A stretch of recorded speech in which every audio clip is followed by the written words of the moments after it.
Someone collapses in front of you. Their heart stops. There's an AED right there on the wall, but as you reach for it, you freeze. That hesitation usually comes from a specific fear. If I use this machine and the person gets hurt or dies, will I be sued? It's a worry shared by individual bystanders and business owners alike.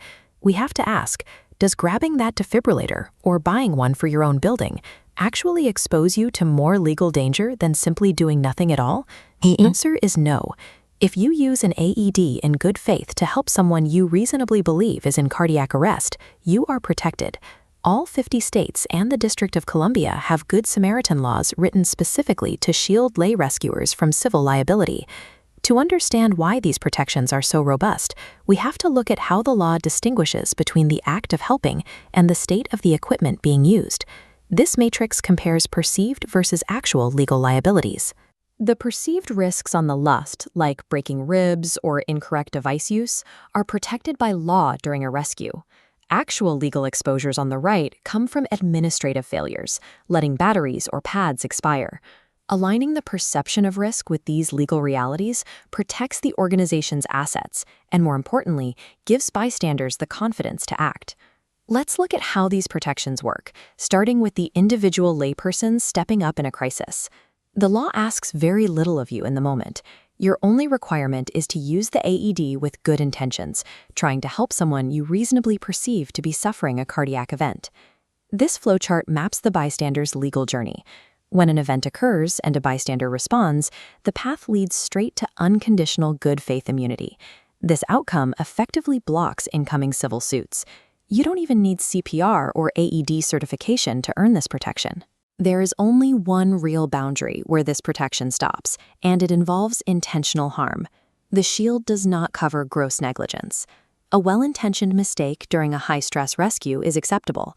Gross negligence means acting with deliberate carelessness or malicious intent. Unless actively trying to hurt the patient, the legal system defends your rescue attempt. You have zero reason to hesitate during an emergency. The rules change when we look at the business or property owner who purchased and installed that device. Organizations are still protected from civil liability when an emergency happens on their premises.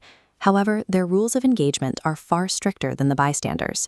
Corporate protection falls under what is known as conditional immunity. It is not an automatic right. It is a status that must be continuously earned and actively maintained.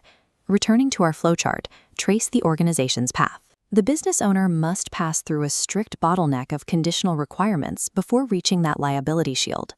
Inside are your legal obligations: register the device with EMS, log inspections, and ensure responders have CPR training. This specific immunity shield is incredibly fragile. If you let an AED battery expire or fail to swap out a set of used pads, you can instantly strip your organization of its legal protection. The trade-off for corporate liability protection is straightforward. The state will defend you, but you must provide continuous, flawless administrative vigilance over your equipment. For an organization, legal immunity is a temporary status. In a courtroom, your defense is only as strong as your facility's last logged maintenance check. Because of those maintenance rules, some organizations try to game the system. They choose not to install an AED entirely, assuming it avoids the administrative headaches. On paper, this strategy seems to work. No device means zero ongoing maintenance costs and zero registration paperwork. But this approach creates a different legal vulnerability. It opens the organization to gross negligence claims if a cardiac event occurs on the premises. Courts increasingly view cardiac arrest in public spaces as a foreseeable risk. If an emergency happens in a gym, a school, or a corporate office that reasonably should have had a defibrillator, the absence of that device becomes your main liability. By avoiding the minor liability of a maintenance log, a business without an AED creates a much larger, more expensive legal target for negligence claims.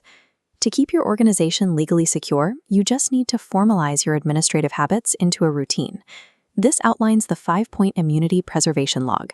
The pillars a protected AED program must hit. First, acquiring and registering the unit.